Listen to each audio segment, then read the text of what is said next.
Bonjour à tous, bonjour à vous, mesdames et messieurs, bienvenue ce matin sur votre antenne, bienvenue sur 10-12, le Zénith, ensemble unis pour la même mission ce matin. Jusqu'à 12h, vous sera encore servi. Dire, je vous en prie, je vous en prie. On va poursuivre l'émission, ça commence très bien avec la famille ce matin. Bonbon Benganela, Isabelle Carozoupet et surtout Dominique Pengou, Charles Lamel y compris.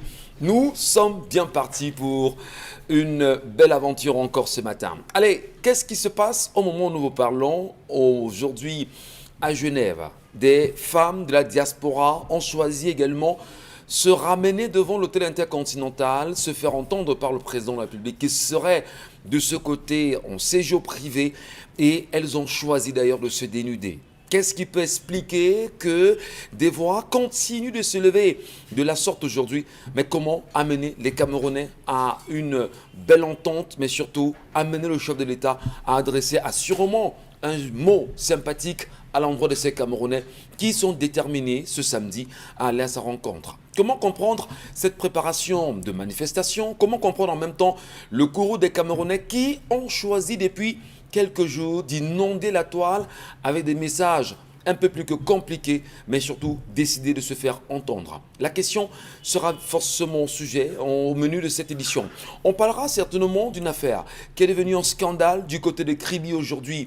Comment les Camerounais peuvent-ils choisir, on va dire, de détourner des projets initiés par d'autres Camerounais et se faire ces différents projets? Comment des Camerounais peuvent-ils également choisir de détruire la relation qui existe, ou si vous voulez, la coopération entre la Suisse aujourd'hui et le Cameroun? Qu'est-ce qui s'est passé réellement entre M. Horn et M. Toby Onana à Kribi? Comment peut-on choisir d'abandonner des orphelins dans la rue, ceux qui ne demandent simplement qu'à avoir une chance pour leur avenir? Madame, Monsieur, bienvenue à tous. En compagnie justement de la grande équipe, nous irons très loin, on en parlera ce matin. Merci de garder le cap sur 10-12, le Zénith. Bombok, bonjour ce matin, bienvenue. Bonjour Monsieur Ngachou Numba, bonjour à vous chers téléspectateurs. Vous parlez des manifestations de la diaspora contre le président Paul Biya. Effectivement, il y en a qui s'indignent et ils ont raison de s'indigner parce que le code des nationalités au Cameroun ne les permet pas de venir. Mais même lorsque certains d'entre eux veulent investir au Cameroun, nos compatriotes sur place détournent le projet, les arnaques et tout. Vous avez bien parlé d'un certain Yannick Ron. Oui, effectivement, il a essayé de porter un Camerounais désœuvré, déshérité. Il a fait confiance à un Camerounais, c'est du côté de Kribi. Effectivement, il a été arnaqué. Il a été arnaqué. Et c'est comme ça. Donc, quand la diaspora s'élève pour interpeller l'entrepreneur en chef, c'est avec raison. La même diaspora qui souhaite qu'on leur donne les possibilités de venir, c'est encore nous, Camerounais, qui détournons les projets des gens. Voilà. Les orphelins souffrent. Ils n'ont pas d'école. Ils n'ont pas... j'allais dire, des moyens de subsistance. Quelqu'un crée une association qui s'appelle Give et Change. And Give et Change, on vient, on détourne. Mais bon, il a bien fait, M. Yannick Rock, de porter l'affaire devant les tribunaux de Kribi. Espérons que on va dire le droit. Au moins, on va permettre à nos frères et sœurs de la diaspora d'investir au Cameroun en toute confiance. En toute confiance, parce que quoi qu'il arrive, chacun a la fibre Cameroun qui coule dans son sang. Merci infiniment, Mon Bengan. C'est un sujet qui nous interpelle et dont on en parlera assurément pendant cette édition. Charles Lamel, bonjour, bienvenue. Bonjour, Monsieur Michel Ngachou. Bonjour à tous les téléspectateurs. Isabelle Carozopet, bonjour. Bonjour à vous Michel, bonjour à ceux qui regardent le programme encore ce matin. Que s'est-il passé cette nuit? Comment se porte cet artiste? Qu'est-ce qui a bien pu lui arriver? Dans tous les cas, les détails tout à l'heure dans le cadre bien évidemment de la revue des réseaux sociaux. Bien le bonjour encore. Et on parle là bien sûr de l'affaire Ténor qui est en train d'écumer la toile au moment où nous vous parlons. Dominique Pengo, bonjour, bienvenue ce matin. Bonjour Michel, bonjour à tout le monde. Ça va bien? Je vais bien Michel. D'accord, ok, Je super. vais bien. Allez, comme vous le savez en même temps, madame, messieurs, laissez-nous vos commentaires, vos avis sur les pages, sur la page Equinox TV, puisqu'on y est également en live tout à l'heure, en contact au bas de l'écran. Laissez-nous également vos avis et commentaires. L'histoire de ce matin, Dominique Pengo, qu'est-ce qui se passe? Alors ce matin, c'est un homme à nouveau qui vient se plaindre ici. Il aimerait qu'on raconte son histoire et qu'on lui donne quelques esquisses ou quelques ébauches de solutions. Alors, Monsieur Jean, depuis 2009, est en couple avec Julienne. Et 5 ans après leur union, ils ont officiellement, Monsieur Jean est allé doter sa tendre épouse. Et aujourd'hui, ils sont domiciliés à Yassa, une maison construite avec le fruit de ses efforts. Monsieur Jean a 3 enfants avec Julienne. Le premier a 14 ans qui a composé l'examen du BEPC cette année. La seconde a 9 ans, elle est promue en CM1 de l'école primaire. Et la dernière a 8 mois seulement. Il faut préciser que Monsieur Jean également précise qu'il héberge ou encore il vit avec sa fille, sa première fille qui a 20 ans aujourd'hui et qui est l'enfant qu'il a fait dans sa jeunesse. Ils vivent tous ensemble sous le même toit. Alors maintenant, Monsieur Jean également nous dit ce matin qu'il a l'habitude, ou encore son épouse et lui avaient l'habitude de se disputer et de sortir de là avec quelques solutions ou encore ressortir avec des réconciliations. Mais sauf que depuis 2 semaines et demie déjà, il faut rappeler que Monsieur Jean est un commerçant du secteur informel et que son épouse est une enseignante depuis 10 ans, formation qu'il a payée quand elle était déjà sous son toit. Donc elle est fonctionnaire de cette république grâce à lui. Et depuis 2 semaines et demie déjà, Monsieur Jean est sorti de chez lui. Jean est sorti de chez lui un dimanche pour se rendre à son domicile, voilà, pour se rendre à son lieu de service, à son petit commerce. Et il a demandé à son épouse de rester avec les enfants. Chose que à 17h par là, c'est son frère qui l'appelle pour lui informer du fait que son épouse est venue leur rendre visite. Donc son épouse à lui est venue chez son beau-frère qui est le petit frère de Jean. Et le petit frère de Jean appelait donc son grand frère pour qu'il ne se fâche pas. Pour lui dire, comme tu vois, ton épouse est venue à la maison, j'espère que tu ne vas pas te fâcher. Elle a demandé à venir nous rendre visite aujourd'hui ce dimanche. Mais sauf que 2 heures plus tard, quand il était sur le chemin du retour pour le domicile conjugal, c'est la femme de son petit frère qui l'appelle également pour l'inviter à venir dans un snack de la place de Douala pour essayer de se détendre. Lui, il dit non, je vais rentrer à la maison parce que je pense que mes enfants sont seuls et ce n'est pas bien, je ne les laisse pas souvent seuls puisque madame a décidé de venir vous rendre visite. Et il invite à la même occasion madame à rentrer ou encore il demande à madame, est-ce que je peux passer te chercher? On rentre à la maison. Madame lui fait comprendre qu'elle a envie de s'amuser, elle a envie de sortir. Il dit d'accord, il n'y a pas de souci. Il est donc rentré chez lui, il est resté. C'est à minuit 30 que madame se pointe à la maison et puis elle revient avec des cris, des bruits et elle se met à agresser violemment Jean parce que elle reproche à Jean le fait que, premièrement, elle a appelé pour qu'il vienne ouvrir le portail. Et Jean n'a pas décroché. Jean dit donc, j'étais couché au salon sur le canapé. Comment mon téléphone qui est dans la chambre, je pouvais être au courant de tous ces appels parce que je n'étais pas près du téléphone. Sauf que madame ne s'est pas arrêtée là avec les agressions. Elle a commencé à taper sérieusement sur son mari.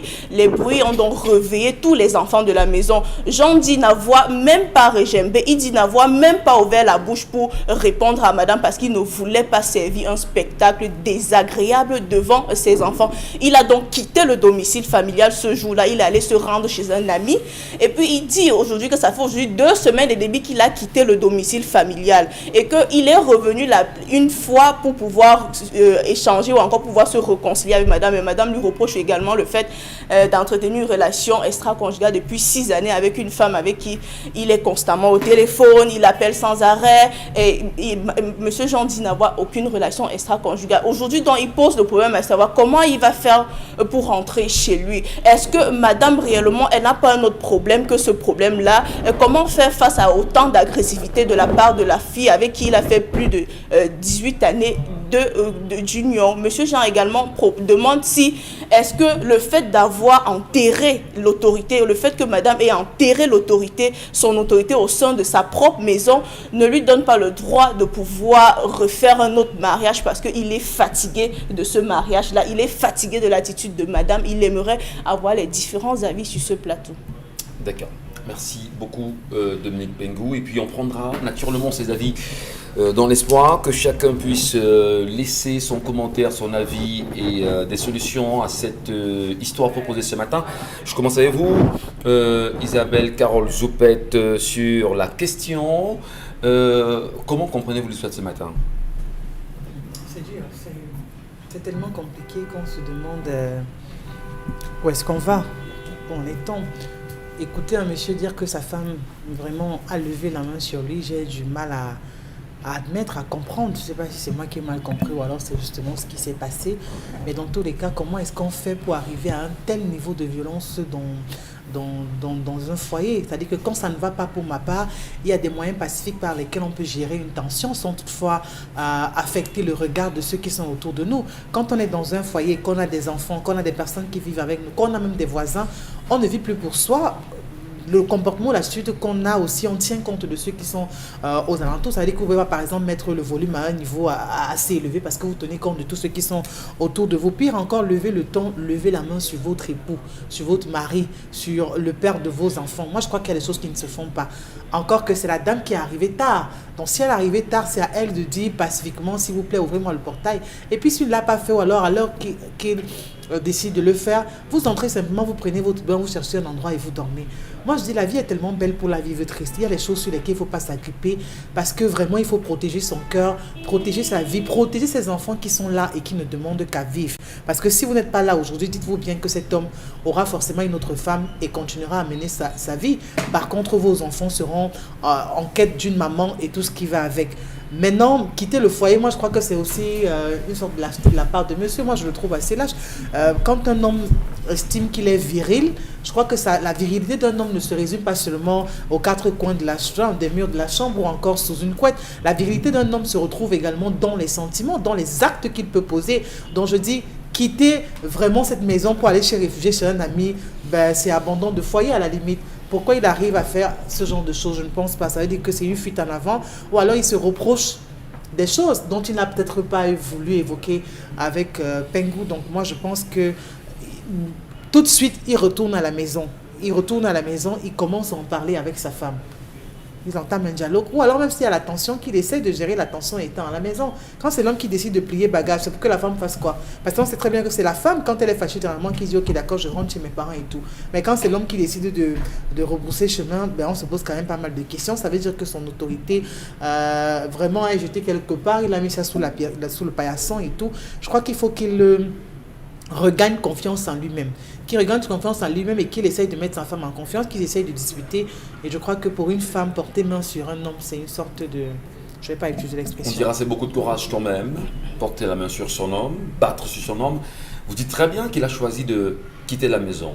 Ben, l'histoire ne nous dit pas s'il a tenté une médiation, au moins avec les membres de la famille, avec, je ne sais pas, des proches, des personnes qui ont de l'influence sur la femme ou encore même sur la famille dans sa globalité. La seule personne qui est au courant, c'est son petit frère. Il n'a pas encore tenté de médiation avec les membres de la famille puisque lui-même, il ne vient pas se rendre compte de la réalité. Il est étonné de ce genre de comportement de la part de son épouse. Ce qu'il a fait, c'est une première tentative pour retourner, mais cette dernière n'a même pas daigné ouvrir la porte.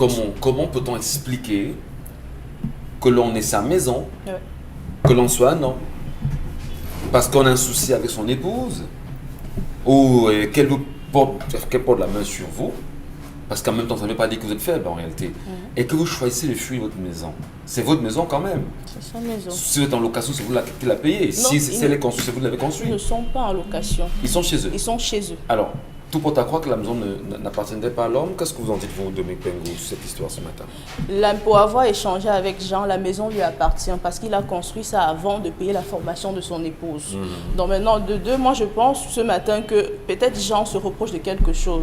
Parce que moi, si j'ai raison sur quelque chose, je vais me défendre contre vents et marées. Je ne pourrais tolérer le fait que ce soit... Parce que ce jour-là, c'est madame qui était en tort à 250%. C'est elle qui est sortie, c'est elle qui est rentrée tard le soir, c'est elle qui a perturbé le sommeil des gens, c'est elle qui a désobéi à son mari. Donc je ne trouve pas de raison pour lesquelles Jean devrait déserter sa maison, soit disant il fuit les coups de madame. C'est vrai que ce jour-là, il n'a pas voulu régember, ou encore il n'a pas voulu agresser également madame parce que justement, il respectait la présence de ses enfants, mais il pouvait quand même tolérer et rester tranquille et puis en parler le lendemain ou encore le lendemain, convoquer une réunion de famille pour essayer d'échanger choses qu'il n'a pas fait. Mais qu'est-ce qui peut justifier qu'une femme, parce qu'elle soupçonne son mari, qu'est-ce qui peut justifier qu'elle choisisse de porter la main sur ce dernier? Il faut préciser que... C'est quoi? C'est l'éducation, c'est le courage, c'est les pulsions, c'est quoi? Non, elle a une raison valable. Oui, mais attends, est-ce qu'elle a le fait? Est-ce qu'elle a vécu? Est-ce qu'elle a les preuves que l'homme l'aurait ou la trompe. Sûrement, parce qu'elle a une raison qui lui donne autant de force. Et si elle n'avait pas une raison valable, elle n'allait pas se comporter comme ça. Il faut préciser que M. Jean également nous a signifié le fait que sa femme avait confisqué son téléphone pour 2 jours.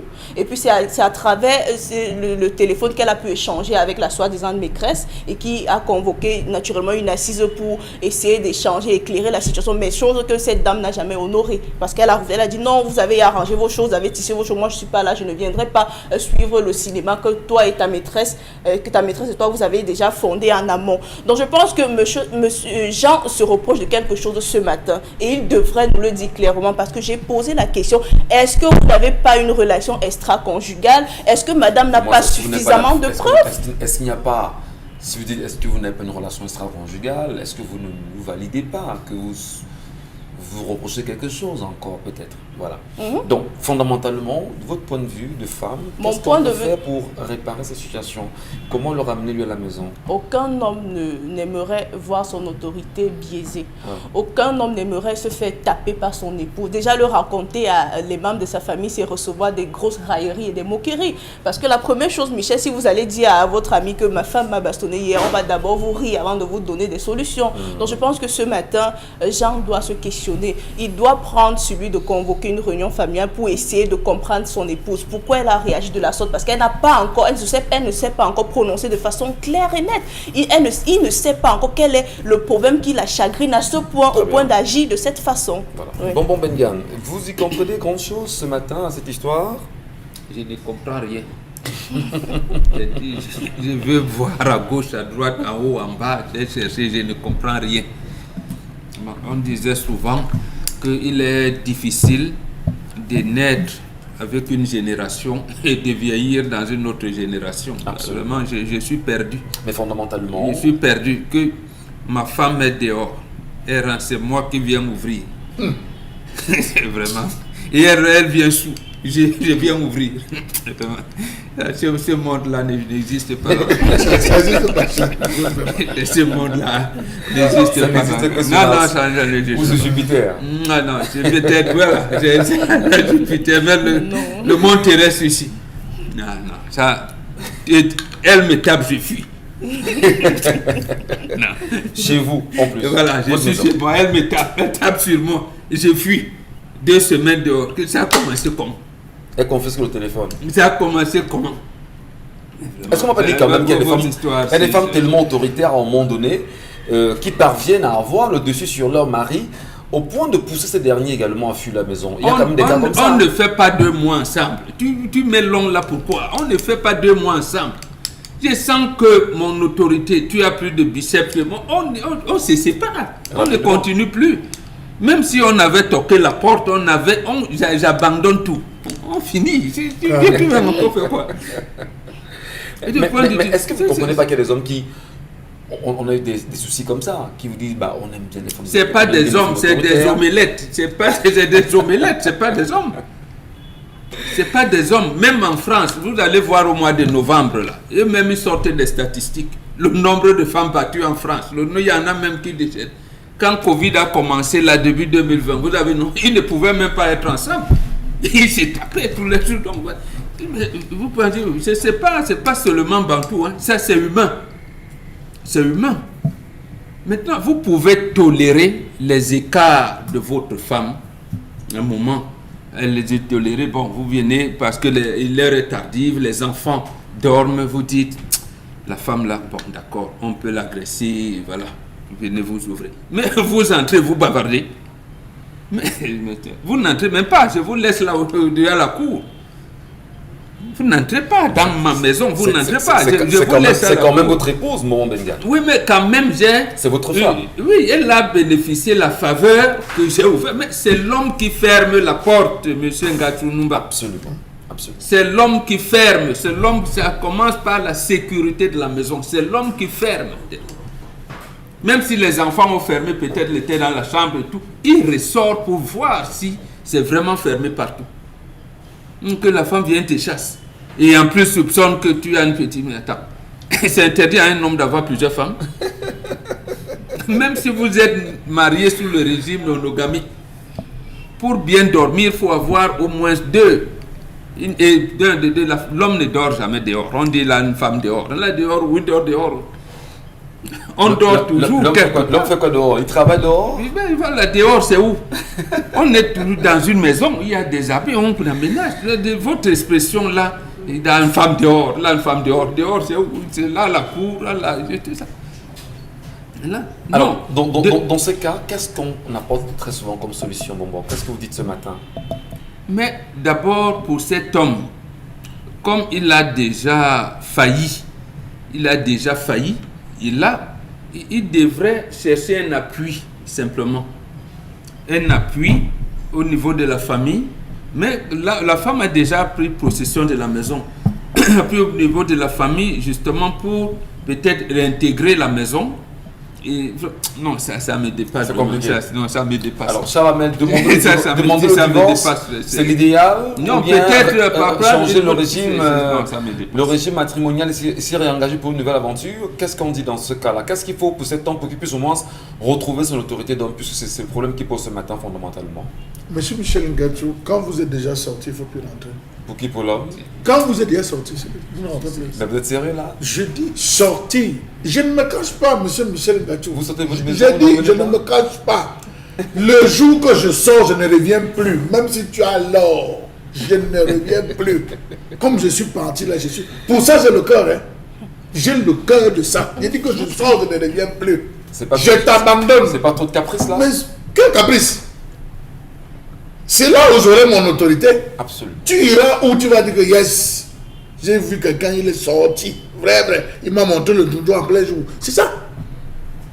Quelle est cette femme qui va... Il y a trop de mépris dans cette femme. Il y a trop de mépris, trop de... Comment je vais dire? Cette femme est imbue d'elle. Et d'une enseignante, ça me surprend, hein, monsieur Michel Ngachou. D'une enseignante, encore, ça me surprend. Vous savez qu'il y a des corps où on est appelé à vivre avec la tolérance, la douceur, le corps à médecine et l'enseignant, le corps professionnel. On est quand même doux. On veut toujours négocier, mais que ce soit une femme pareille qui brille par une insolence, je n'ai pas envie de dire qu'elle est une sorcière, parce que Mbambok l'a déjà dit. J'ai tout simplement envie de dire, monsieur, vous avez fait le bon choix, sortir et ne plus revenir. Que fait-on des enfants? Michel Ngachou.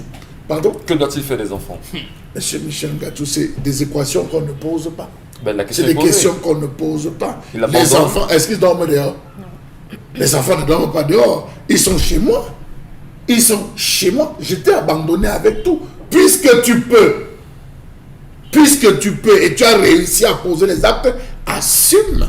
Mais moi, là où je suis intrigué dans cette histoire, monsieur Michel Ngachou, c'est le fait pour cette femme de revenir agresser son mari.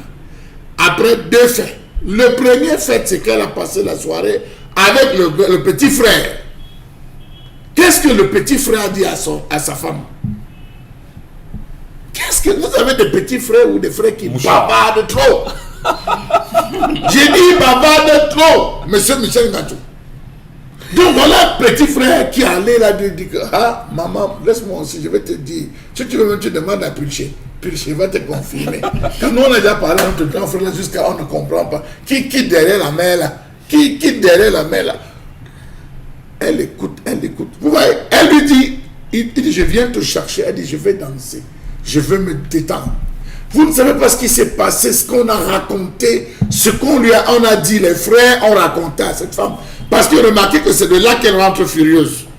C'est de cette rencontre avec le frère qu'elle rentre furieuse. Donc ça suppose qu'on l'a monté, on lui a dit un ensemble de choses, ton frère ici. Donc quand elle rentre, elle a dit ok, comme je ne peux pas l'affronter en étant lucide, je vais me saouler d'abord la gueule pour avoir un peu de courage. Elle va donc se saouler la gueule pour avoir un peu de courage. Mais c'était là, en ce moment, qu'il fallait que son mari la corrige. Mais vu l'agressivité, il a préféré partir. Absolument. Donc, comme il a choisi de partir, vous vous rendez compte que le frère ne l'a pas appelé. Il n'a pas mentionné que le frère et la femme. Parce que vous savez, monsieur Michel Ngachou, la femme, quand vous sortez avec quelqu'un, vous passez la soirée, vous vous séparez.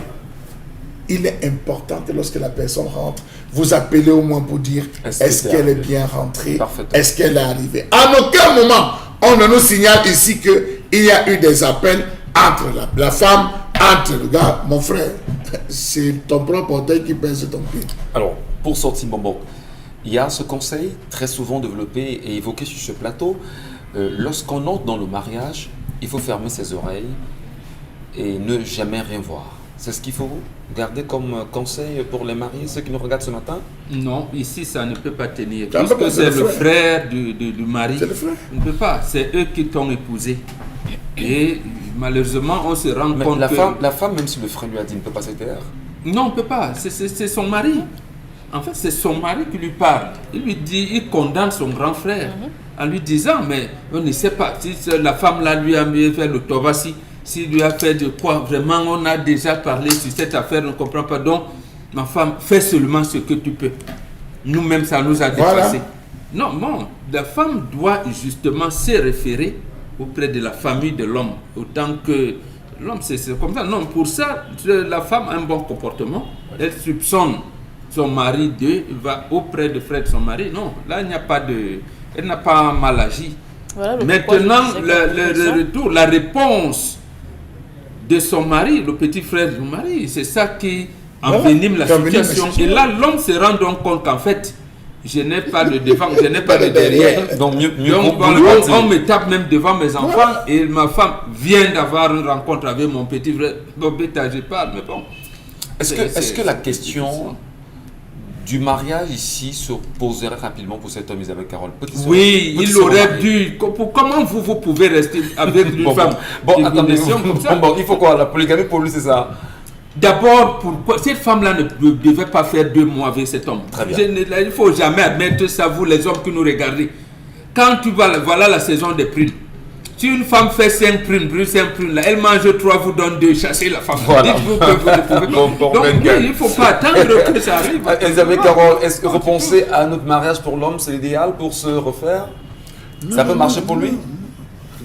Penser à notre mariage, je crois que ce n'est pas ça la solution. Il faut d'abord que cet homme fasse d'abord un examen de conscience pour lui-même. Ouais. Qu'il essaye de s'équilibrer d'abord lui-même personnellement. Qu'il revienne.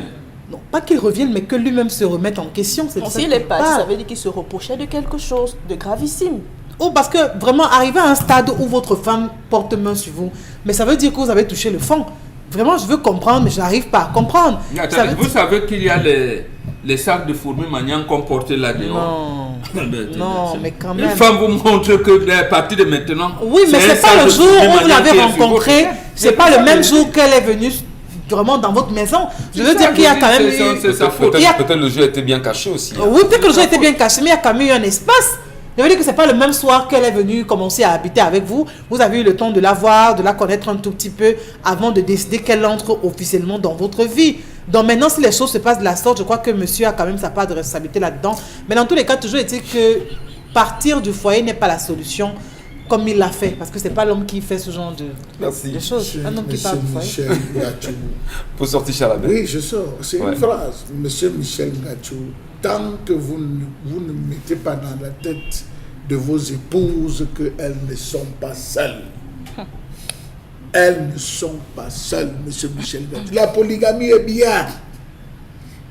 Même si vous ne l'avez pas vécu, expérimentez-le, monsieur Michel Ngachou. C'est un conseil que je donne à une femme qui sait qu'elle n'est pas seule ne saura pas s'épanouir au sein de son foyer. Je ne m'adresse pas aux femmes. Monsieur Michel Ngachou, expérimentez la polygamie. Et pour ce ce cas précis, comme l'homme a un peu, il a déjà conçu une maison pour cette femme et les enfants. Il va construire une autre pour une deuxième femme. Il reste là-bas et c'est peut-être là-bas où il va mourir. On va lire les conseils, on va lire les points de vue en même temps des téléspectateurs ce matin. Nous allons vous lire de toutes les façons comment sortir de l'impasse, enfin pour l'homme en même temps, et vos avis comptent. Tout de suite la colère.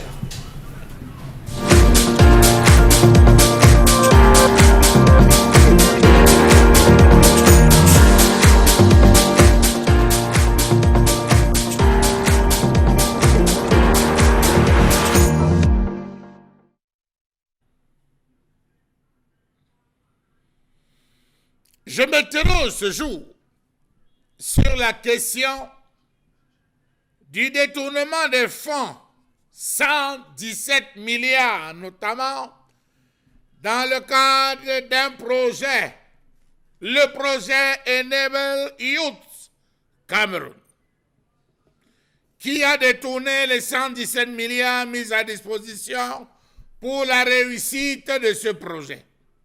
La question, ce n'est pas moi qui la pose, c'est les différents intervenants, c'est les participants, c'est les acteurs qui se posent cette question.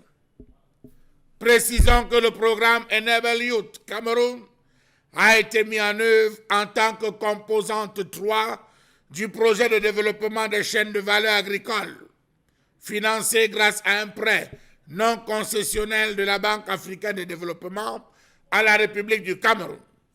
Enable Youth Cameroun a été mis en œuvre par l'Institut international d'agriculture tropicale à la suite d'une convention signée entre l'ITA et le MINADER. Nous étions en mai 2018. Le projet Enable Youth a été implémenté dans 25 pays en Afrique par la Banque africaine de développement, où il y a eu une réussite totale, sauf au Cameroun. Pourquoi? Question.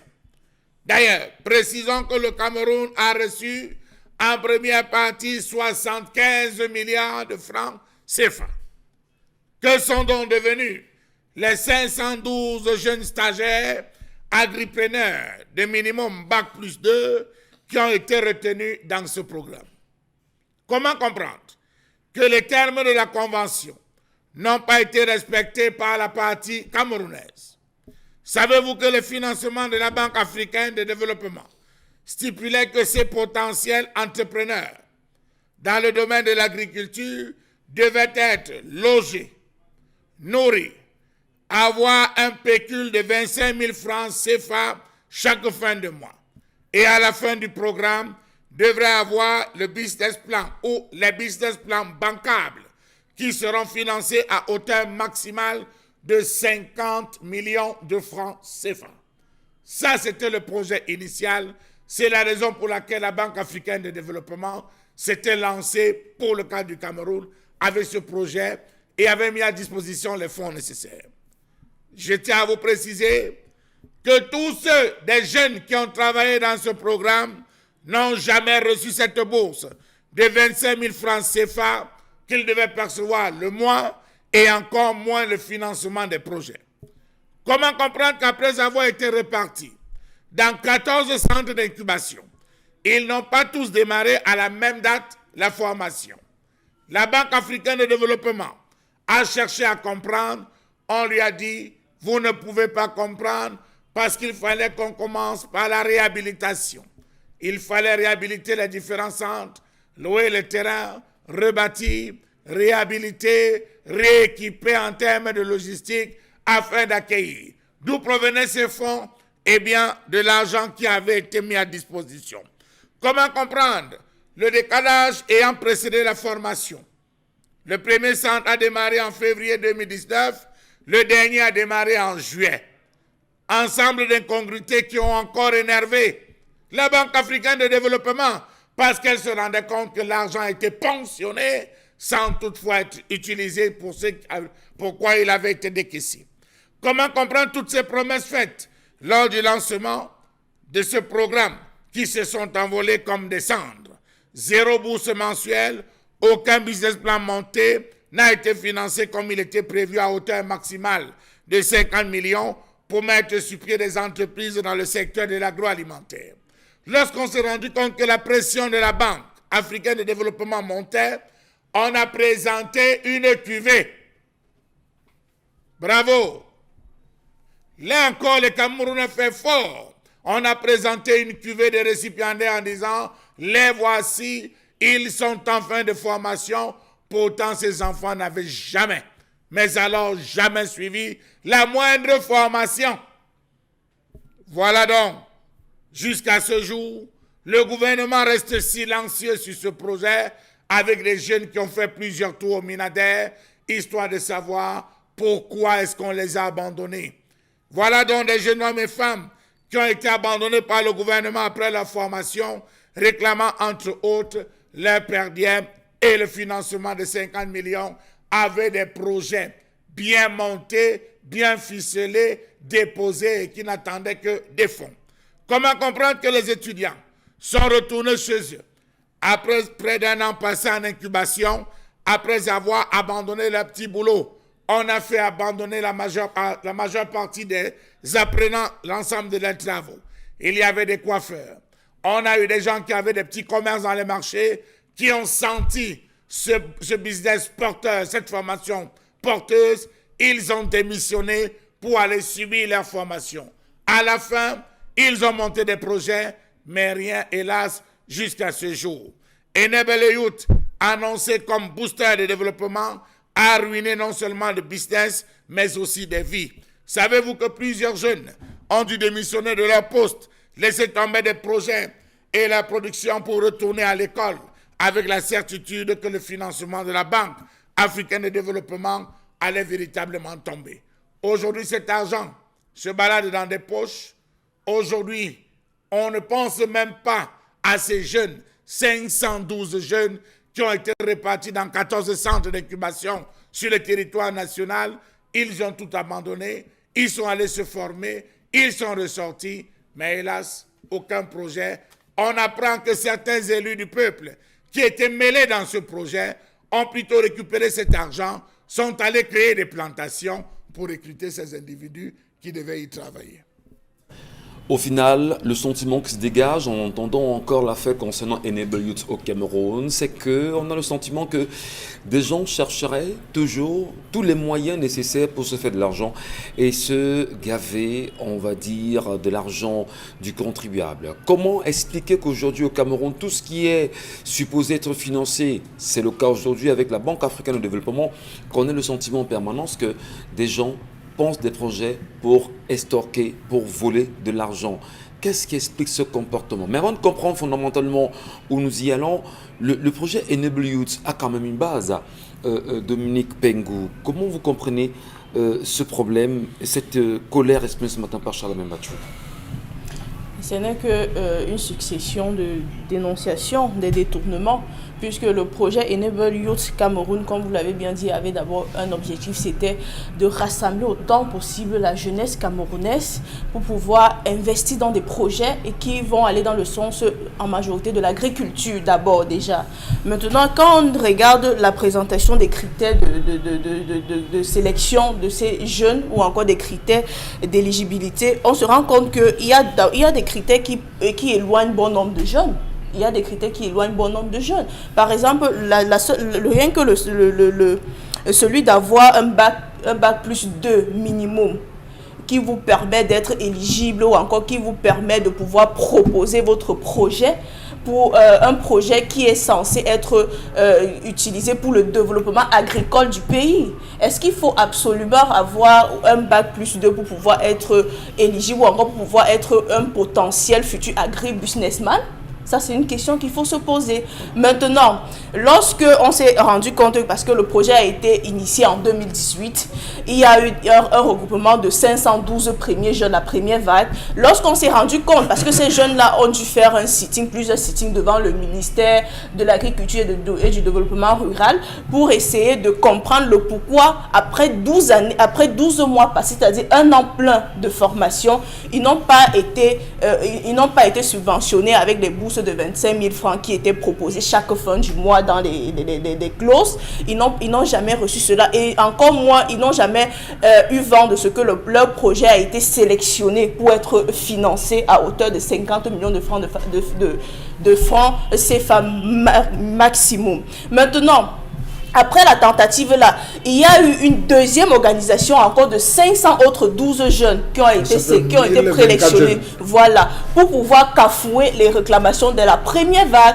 Et c'était en fin 2019. Jusqu'aujourd'hui, on ne connaît pas où sont passés ces 512 jeunes. Est-ce qu'ils ont même eu la formation de un an qui était celle de la précédente vague? Donc c'est-à-dire que notamment celle de 2019-2020. Voilà, celle de 2019-2020 n'a pas eu de suite parce que c'était la deuxième vague qui venait justifier le détournement des milliards de la première vague. Donc aujourd'hui, on se pose dans la question à savoir où est la suite. Qu'en est-il de ces jeunes qui ont été sélectionnés dans la deuxième vague?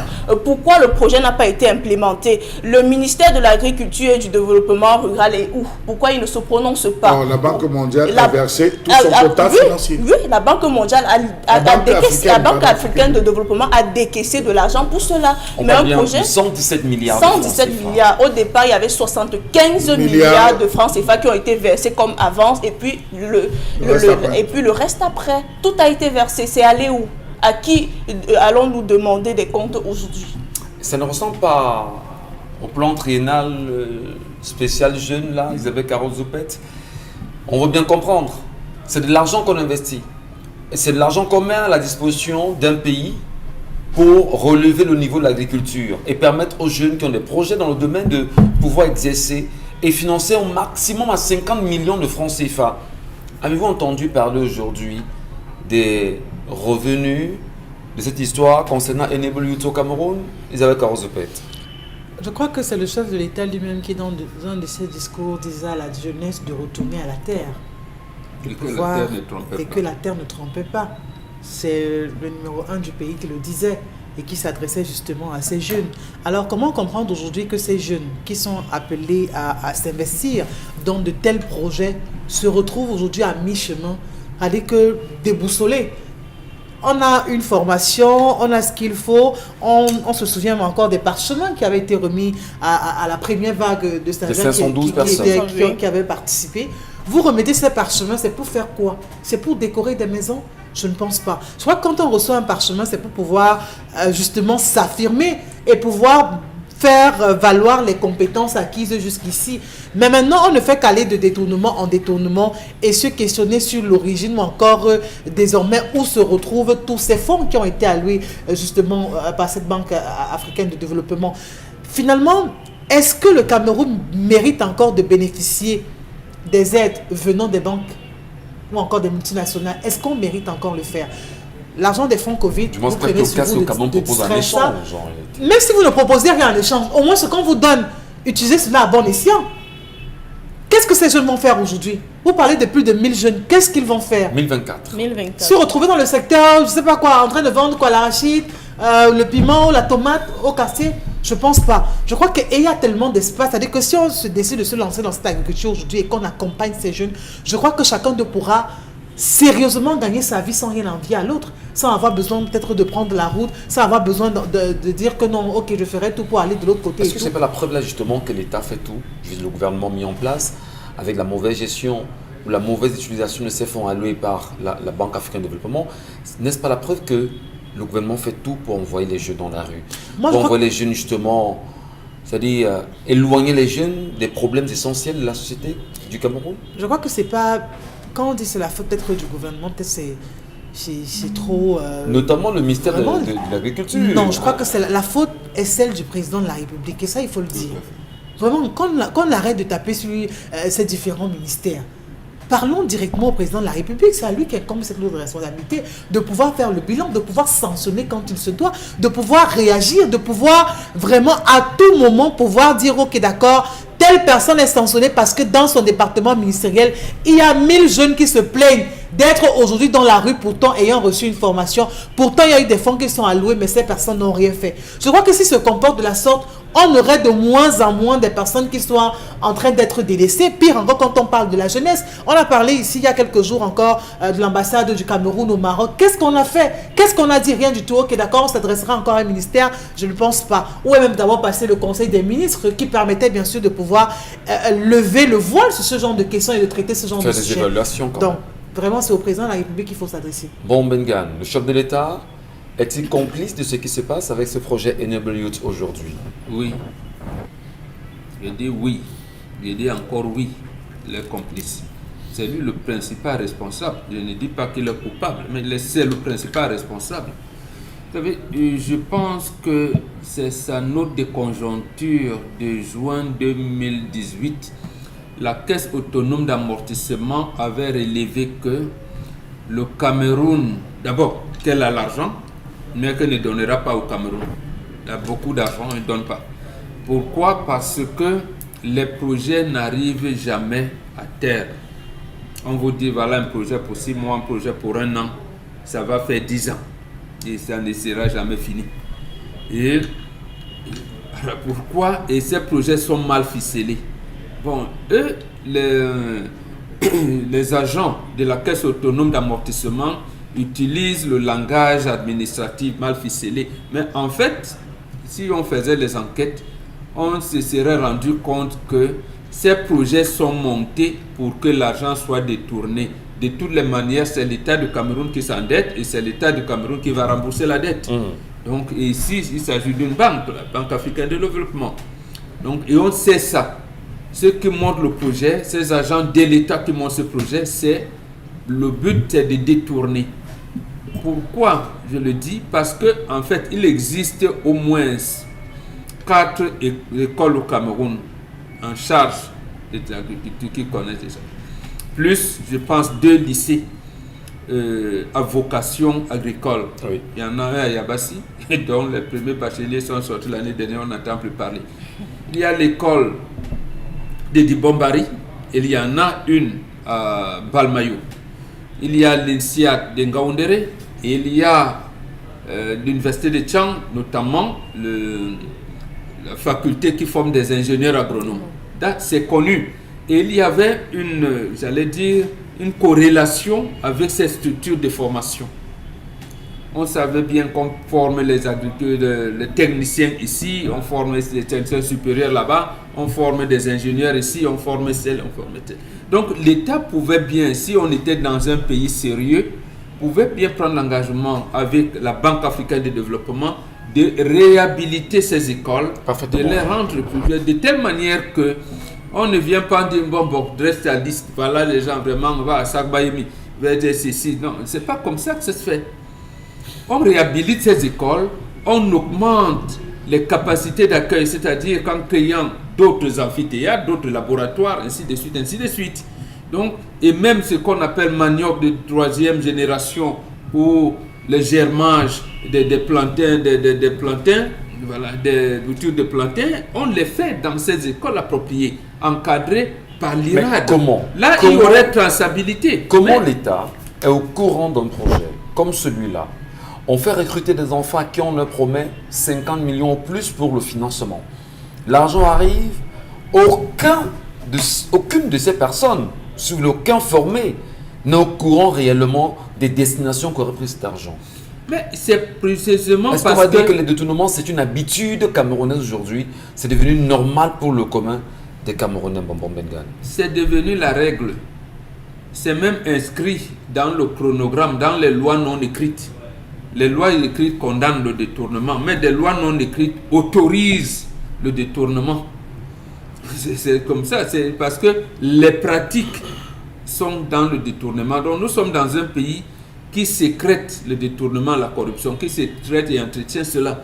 Donc on fait tout pour qu'il n'y ait pas de traçabilité. C'est-à-dire que vous pouvez recruter 1014 jeunes, vous leur donnez de l'argent. Il y en a même qui ne signent pas, il y en a qui ne prennent aucun engagement formel. Donc il n'y aura pas de traçabilité. Maintenant, aller réhabiliter par exemple les écoles de formation et des lycées techniques à vocation agricole, il y aura une traçabilité. Donc, comme l'État est un peu crédible, parce que nous avons quand même des Camerounais qui travaillent là-bas, nous avons les Camerounais qui travaillent au Fonds monétaire international, ils connaissent les piscinettes, ils savent que tu viens dans tel guichet, comporte-toi comme ça. Donc, c'est-à-dire qu'ils amènent les camerouniseries là-bas, dans ces institutions. Et donc, vous passez par les mains de filet, vous dégagez l'argent qui arrive chez vous. Après, vous vous débrouillez. Vous vous débrouillez à remplir vos poches, mais à ne pas faire prospérer le projet, justement. Absolument. Donc, merci à vous, madame, messieurs. Merci, Bombor. Merci, Chalamel, Isabelle, Carozoupet et Dominique Pengou. Vous également qui nous regardez ce matin, avez-vous entendu parler du projet Enable Youth? Et quel est bien sûr votre commentaire?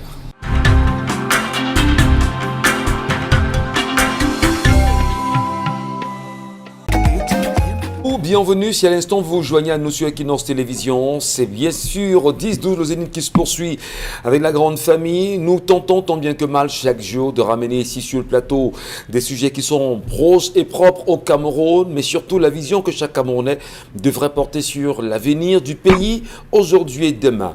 On est toujours dans l'attente du rapport final des 180 milliards qui étaient justement mis à disposition du Cameroun concernant le scandale devenu le Covid-Gate aujourd'hui au Cameroun.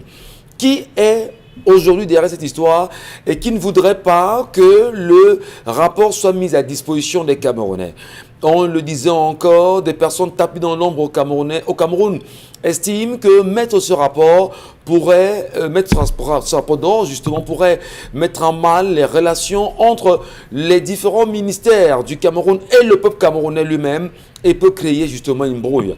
Comment comprendre que le Cameroun, qui a reçu 180 milliards aujourd'hui du Fonds monétaire international, une autre dette en plus pour le Cameroun, ne veuille pas dire aux Camerounais ce qu'il a fait avec exactitude de cet argent?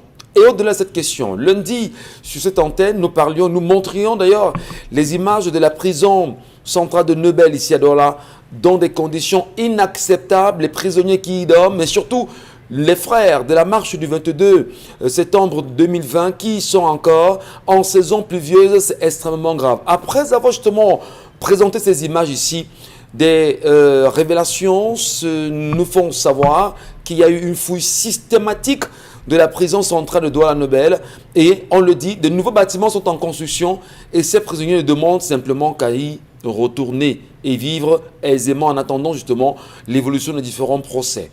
Nous continuerons, madame, monsieur, a dit ce qu'il faut dire pour l'évolution du Cameroun avec Mboma Bengan, Chalamel et les autres. Chaque fois, on le rappelle, il faut dénoncer tout ce qui est contraire aux intérêts des populations. Nous parlions à l'instant de la question de Enable Youth. 117 milliards quand même. Voilà encore une autre gabégie. Qui se retrouverait derrière? Comment justifier que la Banque africaine de développement mette à disposition du Cameroun de l'argent et qu'aujourd'hui, qu'on soit incapable de faire un bilan?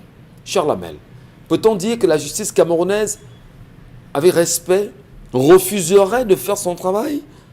Pas d'audit ici? Qui est même caché d'ailleurs derrière cette histoire, M. Mbachou?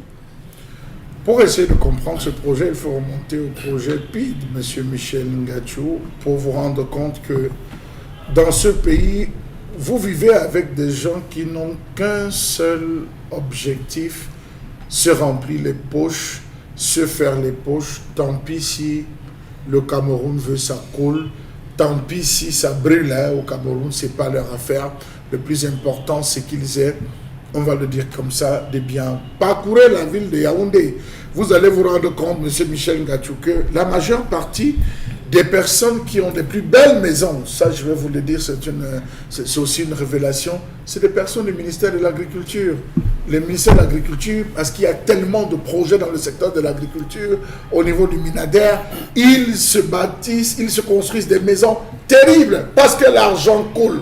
Voici un projet. Comment expliquez-vous au Cameroun que lorsque on décide de mettre sur pied un projet, on donne l'impression que c'est à ce moment qu'on se repense, qu'on construit tout. C'est-à-dire, il faut trouver un local. C'est dans l'argent qu'on a donné qu'on va chercher le local. Il faut acheter la logistique, les ordinateurs portables et tout. Tout ce dont on a besoin. Même les fonctionnaires qui sont détachés de leur administration pour venir fonctionner dans ce projet perçoivent double salaire. Dans quelle république? Dans quelle république, M. Michel Ngachou?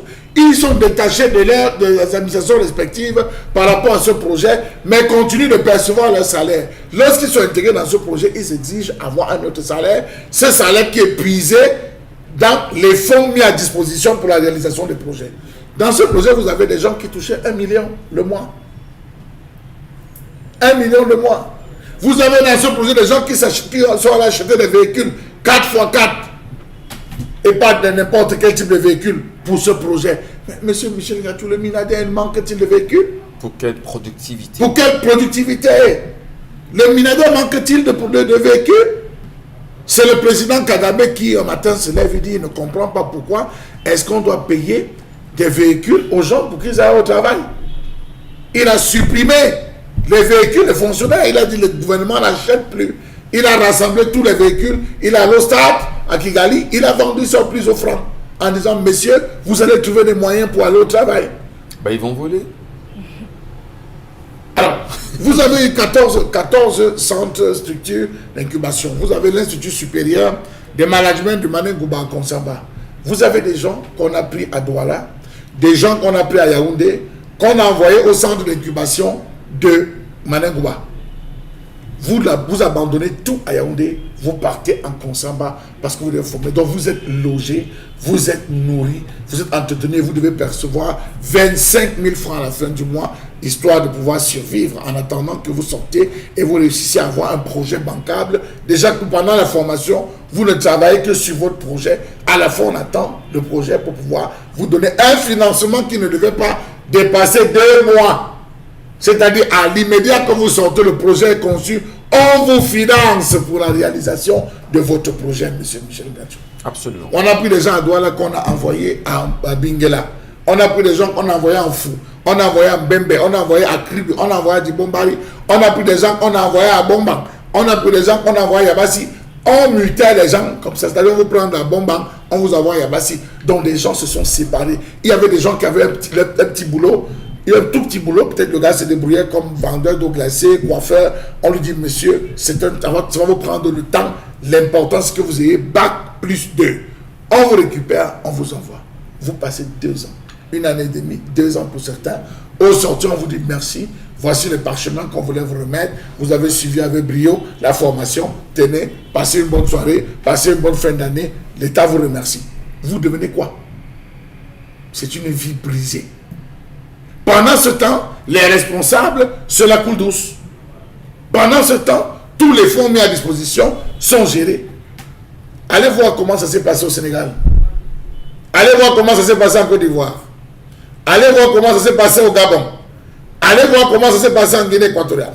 25 pays d'Afrique ont reçu ces financements et les ont mis, M. Michel. Et la BAD, dans ce cas, dit quoi?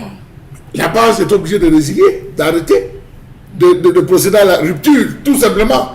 Comme vous n'avez pas pu régler, la BAD, non, elle a préféré 117 milliards. Monsieur Michel Ngatou. Non, on va rembourser. C'était un prêt, c'était un crédit. Monsieur Michel Ngatou, on vous dit que comme vous avez donné l'argent, il n'y a pas de maison. Il faut louer la maison. La maison qui coûte 100 000 se retrouve à coûter 350 000 de location pour les bureaux. Il faut la logistique jusqu'au rideau, jusqu'à la tasse, la cafetière. On met tout à l'intérieur. Il faut les véhicules. Il faut la consommation en carburant. C'est le business plan. Ah, d'accord. Pour des fonctionnaires qu'on a mis à disposition pour ce projet. Mais, monsieur Michel, quand on vous détache, on vous envoie dans un projet, vous restez fonctionnaire de l'État. On vous a envoyé dans une mission. On peut comprendre encore qu'on peut vous donner quelques frais de mission, mais exiger un salaire par rapport à celui que vous avez déjà. Voilà pourquoi les projets n'aboutissent jamais. Et le pire, c'est que ces jeunes comprennent, parfois ce sont des jeunes qui n'ont pas fait la formation. Comme vous expliquait tout à l'heure Dominique Pengou, on remet des parchemins parce qu'il faut juste griller et brûler les cartes. Merci beaucoup, cher Lamen Batiou. Merci également à vous. Merci à ceux et celles qui, à l'instant, se joignent à nous. La lecture des messages, les réactions des téléspectateurs. Isabelle Carozopet, à l'instant, très nombreux d'ailleurs, à nous laisser leurs commentaires sur les sujets évoqués depuis ce matin. Bonjour le plateau, ce monsieur se reproche de quelque chose, mais cette dame ne devrait pas porter main sur son mari. Elle a tout gâté, même si elle avait raison. Autre réaction. Voilà, bonjour le Zénith. Cette femme a voulu masquer la bêtise qu'elle a fait ce soir-là. C'est pour ça qu'elle a créé tous ces problèmes. Charles Amel, s'il te plaît, repose-toi. Le Cameroun a tellement de problèmes. Il ne faut pas faire une attaque parce que j'ai l'impression que vous prêchez au désert. Le gouvernement s'en fout de nous au Cameroun, notre beau pays. Où vas-tu, Dorine, depuis Yaoundé qui signe cette réaction. Pour le projet, c'est toujours un circuit de détournement que ces personnes du gouvernement organisent chaque moment pour piller de l'argent des contribuables camerounais. Un jour, ils vont payer même jusqu'à leur 10e génération. Cet homme a bien réagi, c'est un vrai bantou et surtout que sa dignité est très importante. Moi, à sa place, je pars, je ne reviens plus. Autre message. si je pars, je ne reviens pas comme l'on dit, puisque même parmi les enfants, il y a au moins un qui me suivra, même sans passer par le tribunal. Aimé Dimeli qui envoie cette réaction. Autre message. Bonjour, moi c'est Adams depuis Village. Je pense que cette affaire n'a pas sa place dans ce débat. Il aurait dû aller voir des avocats pour ce problème. Et aussi, je n'approuve pas son comportement d'être parti de la maison après tout. Allez voir les avocats. C'est le président du tribunal qui viendra régler le problème de couple.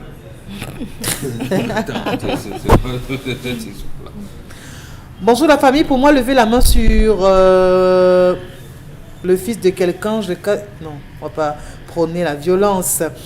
Bonjour, je m'appelle Tiagui de Douala. La place de la femme, c'est à la cuisine. Je ne discute avec personne.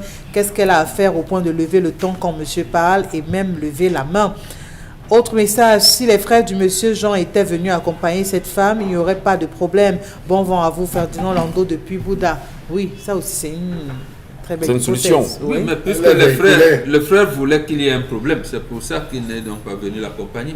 Bien que le temps... Le frère serait complice. Oui. Autre message. Bonjour à vous sur le plateau. Le Cameroun me dépasse. Seulement chaque année, on forme 60 agents techniques, mais recrute à peine 20 par an. Cette année, ils n'ont même pas lancé le concours d'intégration, mais le concours pour la formation, oui. Ça, c'est les eaux et forêts.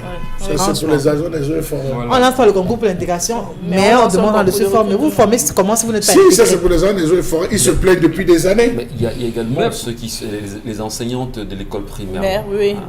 Les enseignants de l'ENIEJ. C'est récurrent au Cameroun. Donc c'est pas aujourd'hui. Il y a même les infirmières. Nous, on avait les chefs de poste agricoles dans le village. Aujourd'hui, il n'y en a plus. On ne les forme plus. Bonjour le plateau, quand il y a l'argent, il se partage dans ma commune de Komni. La liste des jeunes du PTS est venue de Yaoundé. Pour ces jeunes, ils ont des projets, faire le call-box, la moto ou bien d'autres petits métiers. À quoi leur servons-nous? Bien de courage à vous et plein de belles choses et bonnes pour votre émission. Un jour, ça va changer. Ne vous découragez jamais de sensibiliser le peuple. Le message n'est pas signé. Autre réaction, bonjour le plateau, franchement l'histoire du jour me dépasse, que ma femme lève la main sur moi, que ça a commencé comment? En tout cas, qu'il convoque une réunion familiale, les deux familles y compris, s'ils ne se reprochent de rien, et si la femme persiste avec ce mauvais comportement, qu'il la mette dehors, mais ce n'est pas là la meilleure solution. Plus de 18 ans en couple et 3 enfants, que la séparation soit la dernière solution, quand d'autres solutions n'ont abouti à rien. C'est mon point de vue. Master depuis Yaoundé qui... Voilà. Une réunion familiale pour venir constater comme étape. C'est incroyable. Merci beaucoup Isabelle Carozopet. Merci à ceux et celles qui nous regardent. On salue d'ailleurs ceux qui sont là-bas à Kribi et qui sont très nombreux à réaliser qu'autour de Kribi, il y a un projet important, gigantesque, mis en place par une association Give a Chance, mais qui est aujourd'hui détourné par des Camerounais. Vous en faisiez évocation en début d'émission Bon Bengal. Comment peut-on expliquer que des jeunes Camerounais prennent sur eux de venir donner l'opportunité aux orphelins du Cameroun de s'en sortir, d'avoir une chance d'aller à l'école, d'avoir une chance de devenir quelqu'un demain, et qu'on crée une association et qu'un Camerounais prenne sur lui de détourner le projet du restaurant et tout faire justement pour avoir gain de cause. Mais qu'est-ce qui se passe? Vous parlez d'un chauffeur d'élitement Brombengan. Qu'est-ce qu'on peut dire concrètement? C'est quoi cette histoire-là? Charles Hamel aimait le même mot à l'époque, je ne sais pas pourquoi elle a abandonné. Ma part dedans, c'est combien? Donc c'est en haut que ça a été. Voilà, le mapartisme. C'est en haut que ça a été impulsé. Vous venez, vous dites que je vais réhabiliter le site de celui qui a dit ma part dedans, c'est combien? Donc, deuxième chose, vous remarquez qu'il n'y a plus d'orphelinat au Cameroun. Le trafic d'enfants et tout ça. Et justement, si vous êtes donc comme nos frères et sœurs de la diaspora qui viennent, ils estiment parce que quelqu'un est venu pour un mariage, peut-être pour les congés ou quoi que ça, ils se trouvent qu'il y a des orphelins quelque part qui sont mal logés. Peut-être il y a quelqu'un qui les encadre avec les moyens de bord, comme on dit. Ils les mettent de l'argent pour leur encadrement, pour quand même leur donner du sourire. Je pense que c'est l'expression que nous utilisons ici avec l'émission humanitaire, et les c'est social. Voilà. Hein? Donc, et ils mobilisent le pont. Ils viennent, on commence, on apprécie, pour que au moins ces enfants qui étaient pratiquement abandonnés puissent avoir un sourire demain et espérer. Et notre compatriote dit que, bon, comme il est loin, là, dit donc, ils ont les héros là-bas, les francs suisses et tout. Ils jonglent avec certains, quelquefois même encadrés par certaines autorités. Donc, à un moment, justement, c'est des actes qui sont de nature à, j'allais dire, à discréditer nos frères et sœurs qui sont à l'étranger et qui cherchent l'argent pour ça. Comment comprendre que la diaspora, à chaque fois, ils vous demandent qu'est-ce qu'on peut faire au Cameroun pour aider les Camerounais à aller de l'avant? Qu'est-ce qu'on peut faire? Et que quelqu'un prenne sur lui de se dire, il y a des orphelins qu'on peut déjà commencer à sauver. Et vous prenez sur vous, justement, de détourner le projet. Est-ce que le Camerounais n'a pas un problème avec lui-même? Ben si, c'est ça le délitement social. Et en plus, le drame, c'est que vous connaissez. Ils se connaissent, comme si M. Yannick Ron, donc le projet de Kribi concerne un premier chef. Il connaît, il confie quelque chose à son ami. Il commence et dit, les orphelins, on va les encadrer ceci. Et on crée même, comment vous appelez ça, les forages et tout. Et les restaurants, c'est-à-dire qu'on divise, les restaurants disent, ils doivent manger ici. Ici, tel département, on pourra quand même rapporter quelque chose pour les commodités d'usage. Mais le gars, il change le nom et il détourne pratiquement le projet. De telle manière que le frère, lui, il est à l'étranger, il ne peut même pas justifier le fonds. Il envoie 1000 francs suisses, 1 million d'euros. Il va justifier comment? Puisque l'argent a été détourné. Le projet pour lequel il veut, d'abord, les enfants ne continuent plus. Il ne peut pas justifier là-bas. Finalement, il est mal à l'aise. Et nos frères de la diaspora, sont, j'allais dire, coutumiers de telles exactions que nous commettons ici. Et c'est pas normal, c'est pas bon, c'est pas bien. On parle quand même, cher Lamel, dans cette histoire de 1000 enfants orphelins. 1000 enfants, là on parle vraiment de l'attitude humanitaire. Voilà, que le ministère des Affaires sociales, voilà. Pour une association qui est connue, qui est légalisée, que l'on choisit justement de mettre des enfants dans la rue parce qu'un Camerounais aurait choisi lui-même d'extorquer de l'argent à une association et de s'approprier le projet. Cher Lamel, vous dites qu'on est bien dans ce Cameroun? Tout va bien? Avec la complicité de l'administration? Nous étions en 2016, M. Michel Ngachou, lorsque une association justement aussi avait envoyé tout un conteneur pour comment on va dire, avec des lits, matériel hospitalier, pour aider des personnes défavorisées dans certains villages. On est arrivé, il y a eu des complications au niveau du port. On a sollicité l'intervention du ministre parce qu'on disait que ce n'était pas pour vendre. Ça allait directement dans ce centre. Et je peux vous dire qu'une relation proche au ministre qui a confié a dit il faudrait que vous enlevez dedans une quantité qui va aussi dans le village du ministre d'abord. Si vous ne laissez pas de santé, si vous n'enlevez pas une quantité pour envoyer là, ça ne sort pas. Finalement, ils sont tombés d'accord, on l'a fait. Alors, imaginez-vous que ça vienne, ça commence par le sommet, le mapartisme. Il a fallu qu'on enlève 20 lits. On a enlevé 20 lits qu'on a donné, on a fait, lui il a utilisé ça pour aller faire un don. Et c'était passé, mais c'était un média. Voilà, on a dit c'est lui qui a fait le don, pourtant ce n'était pas le cas. Vous avez des gens méchants dans ce pays qui marchent avec leur cœur. C'est-à-dire, ils sont envoyés la main du côté gauche, ils ont enlevé le cœur, ils tiennent le cœur en main, ils marchent avec. Vous allez piquer là, vous ne pourrez pas atteindre le cœur parce qu'ils se sont dotés véritablement d'énergie négative. Ils s'en foutent, comme vous entendez. On a un ministre un jour, parce qu'il était très acculé, a lâché sans se rendre compte que j'ai donné la honte aux chiens. Vous pensez que ça me fait encore quoi? Beaucoup de personnes ont donné la honte. Et ça, c'est le propre du Cameroun. Beaucoup de personnes ont donné la honte. On dit des orphelins, c'est-à-dire ils n'ont ni père ni mère, ils n'ont pas connu d'amour, ils n'ont pas connu l'affection, ils n'ont pas connu la chaleur fraternelle. Ils sont dans une salle avec des gens qu'ils ne connaissent pas. C'est-à-dire, on appelle ça la fraternité de circonstance. Ils se retrouvent avec une fraternité de circonstance. Il faut au moins leur donner un petit sourire à travers le bien-être. Vous osez le prendre. C'est maudit. Il est maudit. Qu'on vous dise quand même qu'il y a un restaurant où ils viendront manger, que vous vous appropriez le restaurant, vous détournez les papiers, c'est vous qui devenez le propriétaire du restaurant, et quand bien même on vous convoque devant les tribunaux, vous n'y venez pas. C'est quand même méprisant quand même. Mais tout à fait, puisque c'est que le frère qui fait ça n'est pas ici. Il n'est pas ici, c'est que bon, il est là pour un mois, 2 mois. Bon, il sait qu'il va rentrer. il doit rester là. Mais justement, et là, c'est le moment aussi d'interpeller nos avocats. C'est-à-dire que si vous avez un avocat qui suit un dossier pareil, il doit quand même mettre, c'est l'avocat, il ne parle souvent de l'orphelin et de la veuve. Vous avez donc, vous avez des gens qui sont là. Et vous ne les utilisez pas. En tout cas, ce cas concernant Give a Chance, on en parlera. C'est très dur quand même d'abandonner autant d'enfants dans la rue. 1000 enfants environ à Kribi aujourd'hui.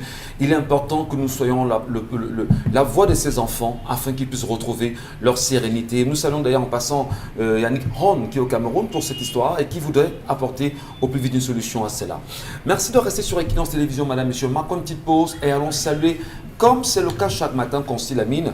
Il est avec nous ce matin avec 1001 tapis. Bonjour Consti. Bonjour Michel, bonjour à tous nos nombreux téléspectateurs et bonjour à tous les clients et partenaires du concept Salaka. Je l'ai annoncé depuis la semaine dernière, je l'ai dit encore hier. Nous sommes bel et bien aujourd'hui le 15 juillet 2021 et cette date est une date très importante pour moi, raison pour laquelle j'ai donc décidé d'offrir encore, bien entendu, une triple réduction pour une fois de plus à tous les clients du côté bien sûr du magasin 1001 tapis. Donc pendant 15 jours jusqu'au 30 juillet 2021, vous avez droit à une triple réduction du côté bien sûr du magasin 1001 tapis parce que ce jour, notamment le 15 juillet, est la célébration des 1 an de plus de mon fils Abbé et ça c'est Ebenezer de notre trésor. J'ai donc décidé d'offrir 15 jours de triple réduction à tous les clients du concept Salaka. Nous allons tout de suite commencer la vente de ce matin par les tapis de très bonne qualité.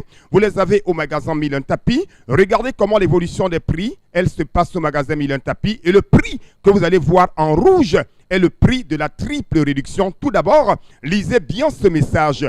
15 jours de triple réduction au magasin 1001 tapis situé à Aqua, en face le palais d'Ika, du 15 juillet au 30 juillet.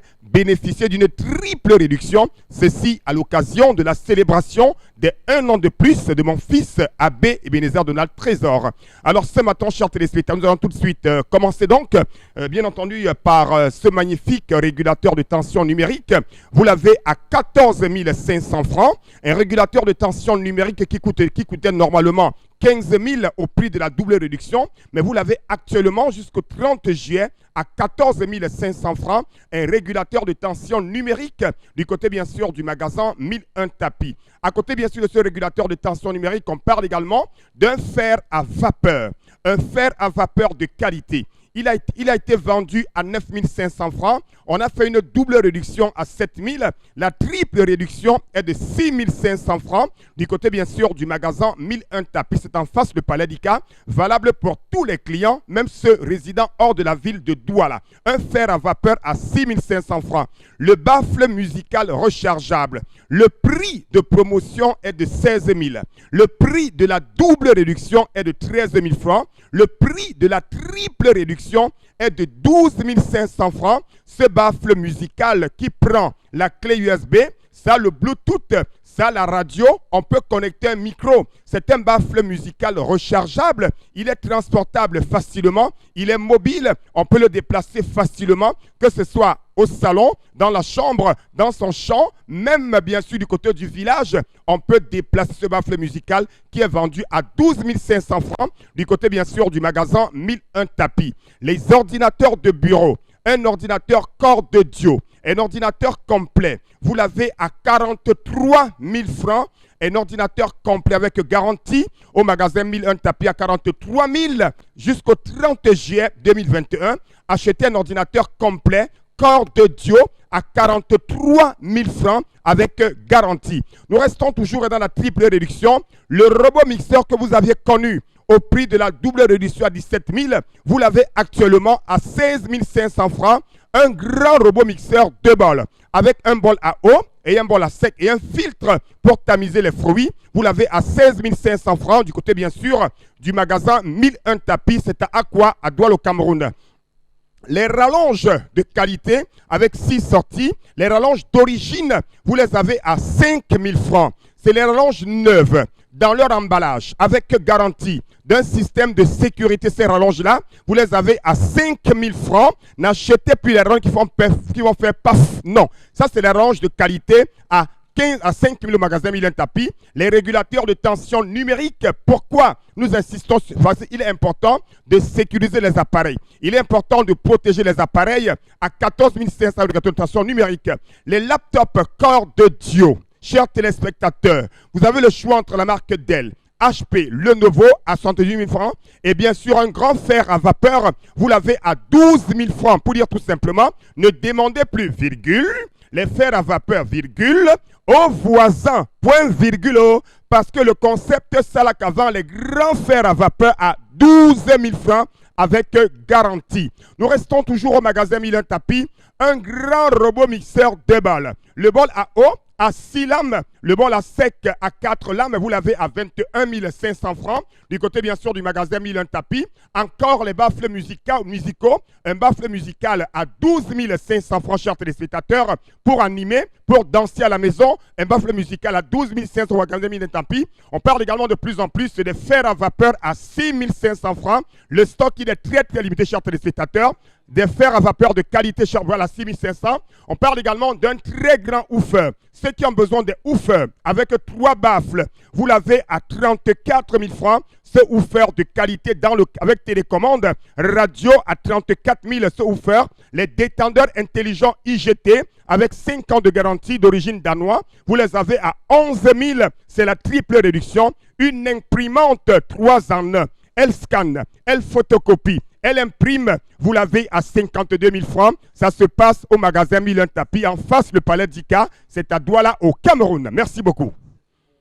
Ce matin, madame, monsieur, dit en même temps que ça bouge aussi énormément au Cameroun. Quel est ce document qui a fuité sur les réseaux sociaux, présentant d'ailleurs une lettre de Paul Biya adressée au président français Emmanuel Macron pour lui souhaiter bien sûr ses voeux de bonnes fêtes, on va dire, des bonnes fêtes, des fêtes nationales françaises. Quel est ce document qui aurait fuité? Beaucoup de Camerounais ont le sentiment que Paul Biya aurait signé le document avant d'aller de l'autre côté pour un court séjour privé. Ça fait vraiment débat sur la toile. Et on le sait encore, nous parlions ici hier de ce député qui a giflé brutalement une dame là-bas dans le nord, issue du parti de Issa Tiroma Bakari. Jusqu'à présent, les deux sont muets. Tiroma Bakari ne dit rien, et le concerné, le député Salama, ne dit rien jusqu'à présent. Les femmes également sont muettes, dit en même temps que la femme dans un pays comme le Cameroun peut être autant brutalisée et que ceci ne meuvent personne. Affaire Kamumim, toujours en débat, oui, ça fait parler plus d'un, et monsieur Eteki. Hier, ils étaient devant, on va dire, les autorités policières pour se faire entendre et jusqu'à tard dans la nuit, des informations nous laissaient croire et surtout comprendre que ces derniers iront passer la nuit concernant l'affaire Malika. Et voilà, ce qui nous plonge rapidement dans la revue des réseaux sociaux avec Arosopet. Revue des réseaux sociaux, oui, ces images font le tour de la toile, le véhicule dans lequel se trouvait l'artiste ténor, justement, qui a été donc victime d'un accident de la circulation très tôt ce matin, environ donc de 4 heures. Là, nous sommes au lieu dit Feu Rouge B5S, c'est à Douala, où malheureusement ce véhicule transportant l'artiste qui sortait justement d'un concert où il a bel et bien eu l'occasion de pouvoir prester d'un spectacle, voilà. Oui.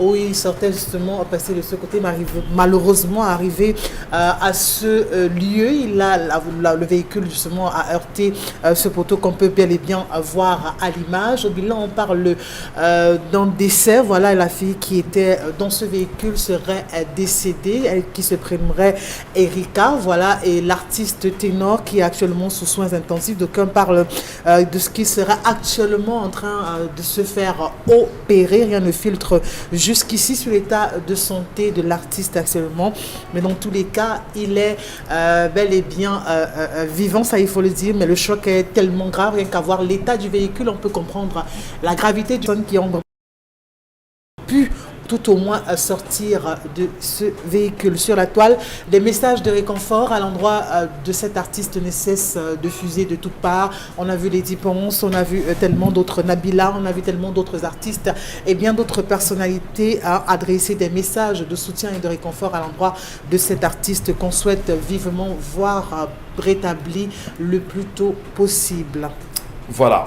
Et c'est bien sûr Ténor aujourd'hui qui fait la une au moment où nous vous parlons. C'est vrai, des images en même temps en notre possession laissent entendre, on va dire des informations laissent entendre que Ténor est, vous l'avez très bien dit, Isabelle Carozopette sous intensif au bloc opératoire de l'hôpital à Kentini ici à Douala. Le manager de l'artiste est attendu pour donner suffisamment d'informations sur son état de santé aujourd'hui. Est-ce qu'on peut dire que ça va très mal pour Ténor ou pas? On attend également la maman de Ténor parce que elle a été interpellée sur les réseaux sociaux. Il faudrait qu'elle rassure au moins ses Camerounais de l'état de santé de Ténor aujourd'hui. Mais il faut dire que Ténor était à Douala pour un spectacle organisé par l'artiste Lidl. Et il était bien sûr de passage. C'est une image effroyable. C'est une information qui a ébranlé la toile depuis ce matin, Dominique Pengou. Et tout le monde est très inquiet quant à la vie de l'artiste Ténor. Vous aussi. Oui. C'est très compliqué puisqu'il était à Douala pour un spectacle du côté de l'Institut français du Cameroun, un spectacle qui était en l'honneur de l'artiste Lidl qui a bien voulu convier son confrère à pouvoir la soutenir par rapport à ce spectacle. C'est très alarmant puisque pour être arrivé ce matin et pour avoir assisté à cette série, il y avait des personnes qui étaient sur les lieux, qui ont vécu l'accident, qui ont raconté les faits. Et ce matin, quand j'arrivais, autour de 4 h du matin, il y avait des jeunes en bas de l'immeuble qui racontaient justement ce qui s'est passé. Et il se dit que Ténor était lui-même au volant de sa voiture. Ouais. Hyper ivre parce que la conduite montrait que c'était une personne qui avait déjà dépassé une dose d'alcool adéquate pour le corps humain. Et la voiture filait ou encore allait à vive allure. C'est pour ça que ça s'est retrouvé sur le rond-point du lieu dit Bessengue, feu rouge. Parce qu'il a fallu, après plus de 3 tonneaux, la voiture s'est retrouvée sur le rond-point. Et juste après l'évacuation de Ténor et de son chauffeur et de la personne avec qui ils étaient assis devant, et juste après l'évacuation également de la jeune fille, la voiture a pris feu. C'est la raison pour laquelle on la voit dans cet état-là, parce que tellement le moteur avait chauffé que la voiture a pris feu. Et donc, le réservoir. Voilà, le réservoir. Voilà. Donc, maintenant, ce qui m'interpelle ce matin, c'est déjà la façon de conduire, la façon de se conduire et la façon de conduire un tel véhicule dans cet état. Peut-être la façon de conduire, mais à un moment donné, on ne va peut-être pas remuer les douleurs. On est tous inquiets déjà de ce que ce soit Ténor. Naturellement. Et on croise les doigts que l'opération se passe. Que l'opération se passe dans de très bonnes conditions, que l'artiste se remette sur pied vivement, parce qu'on ne souhaiterait vraiment pas avoir avoir ce genre de malheur, surtout à ces temps-ci. Voilà. On ne souhaiterait pas. Maintenant, la douleur est plus penchée du côté de la jeune fille, qui, je ne vais pas essayer de raconter ou encore de relayer des rumeurs qui ne sont pas encore justifiées ici, qui ne sont pas encore vérifiées, mais cette jeune fille qui a perdu la vie, et sur le coup comme ça, c'est très touchant. Je n'aimerais pas me mettre à la place de ses parents, parce que c'était une jeune fille de 22 ans. Il paraît-il, c'est pas encore confirmé, mais il paraît-il qu'elle pourrait avoir 22 ans. C'est assez jeune pour pouvoir avoir ce genre de mort. Allez, son pronostic vital, Charlamagne Bathiou, semble ne pas être atteint jusqu'à présent concernant Ténor. Vous aussi, vous êtes informé, vous avez pris l'information comme tout le monde en première sur les antennes radio Equinox ce matin. Comment apprenez-vous et dans quel état vous trouvez-vous, Charlamagne Bathiou? Que nous sommes dans un pays d'irresponsables. Nous sommes dans un pays d'irresponsables. Nous sommes irresponsables. Nous vivons dans l'irresponsabilité. Monsieur Michel Ngachou, vous savez combien de Camerounais perdent la vie le matin à cause de ces chauffards? Vous savez combien de Camerounais perdent la vie chaque jour à cause de ces chauffards? Ils sont nombreux, monsieur Michel Ngachou, car ils sortent des boîtes de nuit. Ils sont conduits non plus par le cerveau, monsieur Michel Ngachou, mais c'est le corps. Placez-vous au rond-point le matin. Placez-vous à feu rouge Bessengue. Le matin, vous allez voir. Ces gars qui sortent dans quoi? Qui sortent des différentes rues de la joie. L'objectif, c'est d'arriver à la maison. J'ai dit, vous ne savez pas qui conduit. On vous cogne parfois, il ne s'arrête pas, monsieur Michel Ngatsou. On vous cogne. J'ai dit, ces personnes vous cognent. Il y a plein de personnes qui marchent avec des morts sur leur conscience. Mais je crois qu'on a des brigades, on a des patrouilles. C'est là où ces patrouilles doivent être dehors, monsieur Michel Ngatsou, avec des airs pour interpeller ce genre de personnes. Comment l'a-t-on laissé prendre le volant? Comment l'a-t-on laissé prendre le volant? Dans toutes les boîtes de nuit, il y a les agents de sécurité, il y a tout ça. Comment est-ce qu'on l'a laissé sortir de là et prendre le volant? Non, mais disons la vérité. Est-ce qu'il était seul déjà? Peut-être. Monsieur, on s'en fout. On s'en fout. Qui sont un petit pays, on s'en fout. Pourquoi seulement dans d'autres pays? Ça va marcher au Cameroun. C'est ce qu'ils vont dire aux agents de sécurité des boîtes. Pourquoi est-ce que ça marche dans notre pays, ça marche pas au Cameroun, monsieur Michel Ngatsou? On a des caméras. Mais j'ai écouté ces enfants qui disaient que mais le gars a battu le record de son tableau de bord. Oui, oui. Il a battu le tableau. Je ne peux pas encourager ça. Il a battu le record de son tableau de bord avec l'accélération. Mais quand même en plein carrefour. Vous soutenez quoi comme ça? Monsieur Michel Ngatsou, quand vous voyez ça, il était à plus de 170. Il était à plus de 140, 150. Pour que la voiture prenne feu. Parce que dès que vous êtes le choc là, monsieur Michel Ngatsou, vous ne pouvez plus négocier un virage. Impossible. Vous allez feu. Vous ne pouvez plus négocier le virage. Mais les gars disent que le gars pompait. Il pompait. On n'est pas à Yaoundé. Et même à Yaoundé, même sur le tas Yaoundé, monsieur Michel Ngatsou, mais on n'a pas d'élu. On roule avec réserve. Réserve, monsieur Michel Ngatsou. Et c'est ça le drame du Cameroun. On est avec des irresponsables. On vit dans les responsabilités. Ah, on s'en fout. Mais voilà une jeune fille. C'était sa femme? Non. C'était sa fiancée? Pour l'interrogation. Imaginez-vous que c'est une fille qui l'a ramassée parce qu'elle suivait la star. Si ça avait été votre fille, si ça avait été votre soeur, monsieur Michel Ngatsou, voilà comment les enfants perdent la vie gratuitement. Je ne suis pas ici en train, je tire sur l'irresponsabilité. Ça ne concerne pas que Ténor, ça concerne tous les gens qui se retrouvent dans cet état. Et vivement que l'État du Cameroun, le ministre du Transport, qu'on trouve des voies et moyens pour limiter ça. Bon, Bengan, c'est une situation quand même assez critique au moment où nous parlons. Qu'on le veut ou non, Ténor est un artiste camerounais de renommée internationale aujourd'hui. On s'en souvient d'ailleurs des dernières images, il y a pratiquement un an, si mes souvenirs sont exacts, 1 ou 2 ans concernant un artiste ivoirien qui était parti quasiment dans les mêmes conditions. Et aujourd'hui, le lien rapidement est fait. Est-ce qu'il n'y a pas lieu, au plus vite justement, de faire quelque chose? Peut-être une évacuation sanitaire, le gouvernement peut se lever, je vais dire n'importe quoi, un bienfaiteur, parce qu'en réalité quand même, c'est aussi l'image de la culture musicale camerounaise qui est malade au moment où nous parlons. Oui, absolument. Il faut tout faire pour sauver la vie de ceux qui sont encore vivants, qui sont sortis de cet accident. Vivants, il faut tout faire pour sauver leur vie. Ça se passera ici à l'étranger, il faut s'en occuper, mais il faut tout faire pour sauver leur vie. Mais le problème, je reviens à ce que Chalamel a dit, il y a l'inconscience, l'irresponsabilité. Il faut le savoir, vous êtes à cette vitesse-là, justement, la route sur laquelle vous semblez rouler, vous semble être un boulevard, alors qu'il y a un rond-point devant vous. Voilà.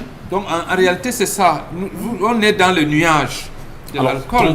Conduire en état d'ivresse, quand même, c'est proscrit, c'est interdit. Il faut le savoir toi-même. Il y en a qui pensent que la mort, c'est pour les autres. Les autres. Et surtout, apparemment, l'alcool donne la joie, je ne sais pas. Mais l'alcool, j'allais dire, rend fou. L'alcool rend fou. Vous n'avez plus votre conscience, normalement. Et quand vous êtes sur un boulevard comme ça, notamment la rue, comment on l'appelle, même de l'unité, l'avenue de l'unité, comme on l'appelle, ils pensaient que c'était une route toute droite alors qu'il y avait un rond-point. Donc vous venez, vous cognez. C'est pendant le show que vous vous rendez compte qu'en fait, la route ne continuait pas. Il fallait négocier un passage à la route. Mais bon, c'est difficile, mais il faudrait toujours pour DJ Arafat, je pense que c'est la même chose qu'on avait dit. Nous avons des jeunes, ils sont artistes et nous voulons qu'ils soient en Ferrari, qui roulent en Ferrari, parce que c'est comme ça qu'on voit les artistes rouler. C'est pour cette raison d'ailleurs que nous interpellons le pouvoir public ici pour qu'ils ne volent pas l'argent des artistes musiciens. Qu'on aménage, j'allais dire, leur environnement au point où ils doivent être des milliardaires. Ils doivent avoir les jets privés, les Ferrari, tout ce que vous voulez, les Lincoln. C'est eux qui doivent les avoir et pas les fonctionnaires. Donc quand on les voit dans l'inconscient, dans l'irresponsabilité, peut-être comme ça fait très mal. Ça fait très mal parce que c'est, j'allais dire, l'imagination de leur esprit qui s'en va comme ça et c'est très mauvais. Merci beaucoup Mohamed Kandji. On va également ce matin adresser nos condoléances sincères à la famille de la petite fille disparue dans cet accident qui a eu lieu très tôt ce matin à 4h au lieu dit Féroge Bessengue ici à Douala, d'ailleurs impliquant l'artiste camerounais Ténor qui, au moment où nous parlons, est bien sûr ce soin intensif au niveau de l'hôpital La Quintini ici, bloc opératoire. On attend encore des informations. Important de rappeler que seule la maman ou encore le manager au moment où nous parlons, sont à même de nous donner des bonnes informations.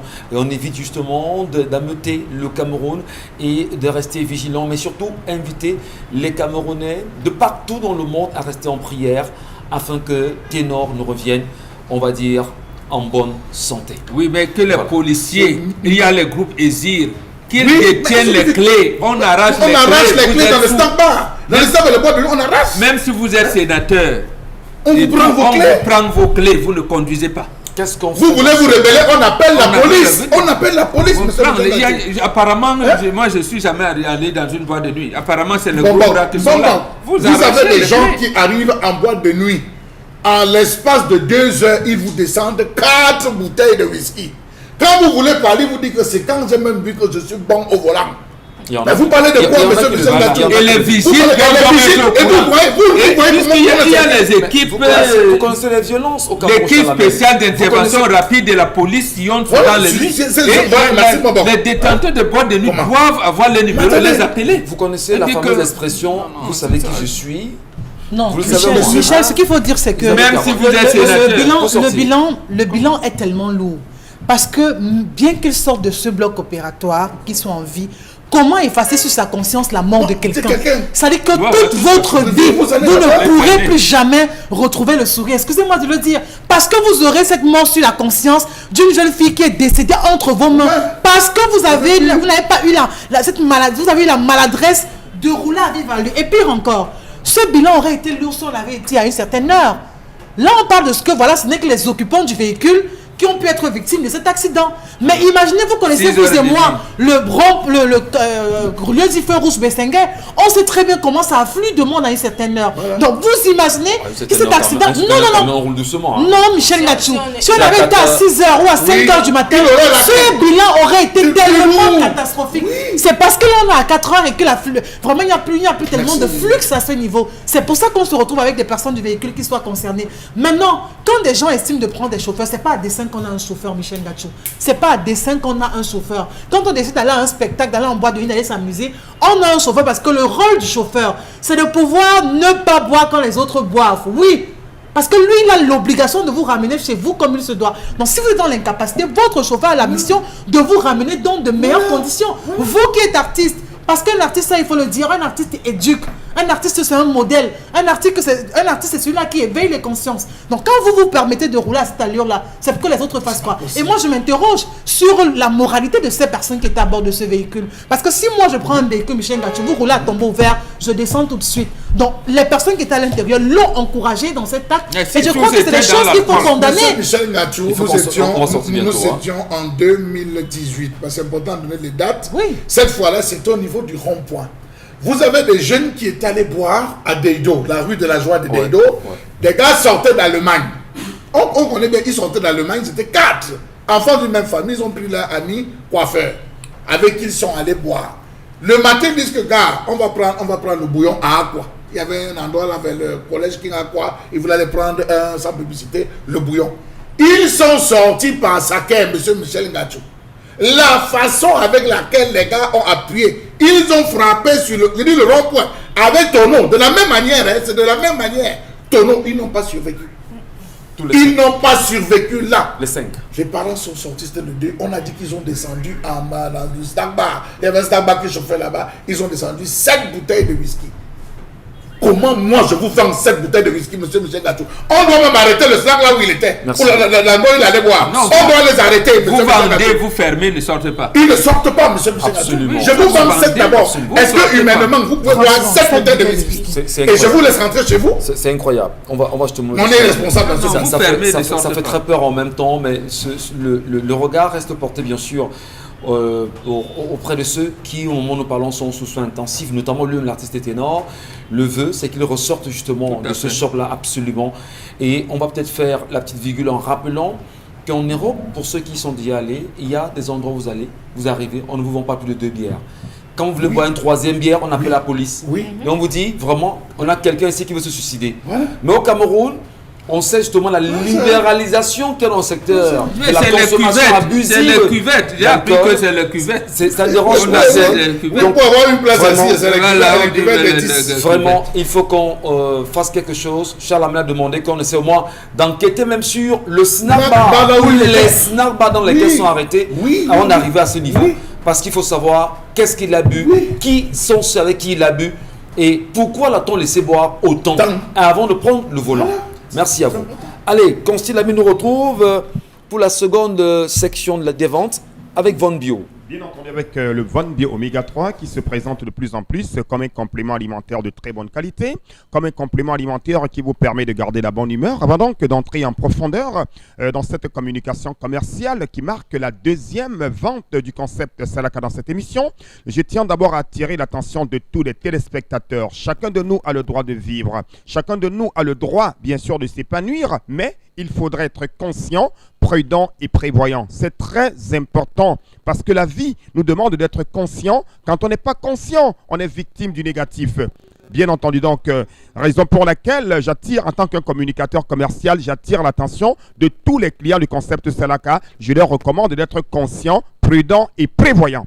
Alors, ce matin, votre complément alimentaire reste toujours en véritable triple réduction. Ah ben oui, hein, parce que ce complément alimentaire faisant partir des produits du concept Salaka, du côté du magasin 1001 tapis, en face le Palais d'Ika. Alors, je vous accorde encore, à la demande de la clientèle, à la demande bien sûr de tout cela, je vous accorde encore 15 jours de triple réduction sur le Von Bio Oméga 3. Je rappelle que le prix de la double réduction est de 6 000 parce que le prix normal de ce complément alimentaire actuellement est de 7 500 francs. La double réduction nous permet de vendre ce complément alimentaire à 6 000, mais comme nous sommes en train de célébrer 15 jours de triple réduction, alors même le Von Bio Oméga 3 entre dans la danse commerciale du côté bien sûr du magasin 1001 tapis. Donc je vous accorde encore 15 jours pour acheter le Von Bio Oméga 3 à 5 500 francs pour une boîte de 30 gélules. Ce complément alimentaire présente plusieurs avantages. Tout d'abord,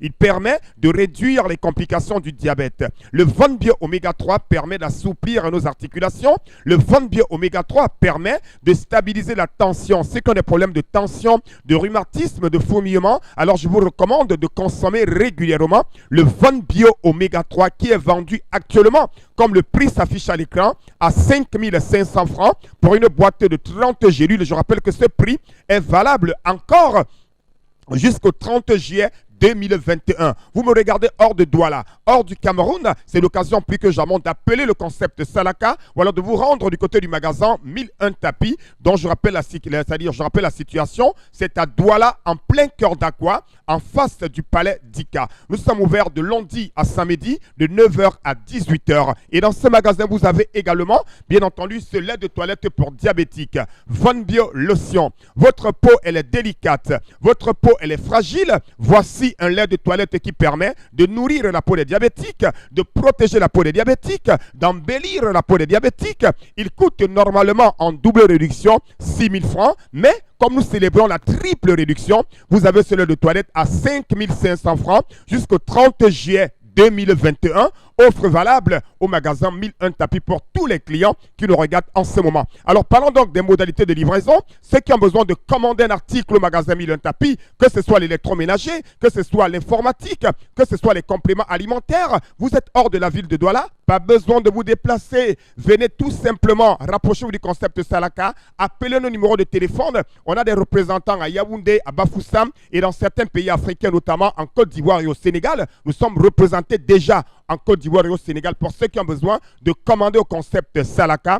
On parle également de la pommade contre les hémorroïdes, chers téléspectateurs. Vous connaissez quelqu'un qui en souffre? Alors je vous recommande également cette pommade 100% naturelle qui est également en pleine promotion au magasin 1001 tapis. Elle permet d'éradiquer totalement les hémorroïdes. La pommade contre les hémorroïdes en vente uniquement au magasin 1001 tapis en face le Palais d'Ika par le concept Salaka. Pour dire tout simplement, Mototeigne Sengalemba, Bignon Yande Tatan au magasin 1001 tapis. Merci infiniment, Consti Lamine. Merci à vous, chers téléspectateurs. Merci à vous, chers Lamel, Isabelle Carole Bombok et Dominique Pengou. On va certainement se quitter en gardant tous ensemble les yeux sur notre artiste ténor et à nouveau adresser nos condoléances à la famille de la petite fille. Pour homicide involontaire, non? Voilà. Il faut le préciser. Et voilà.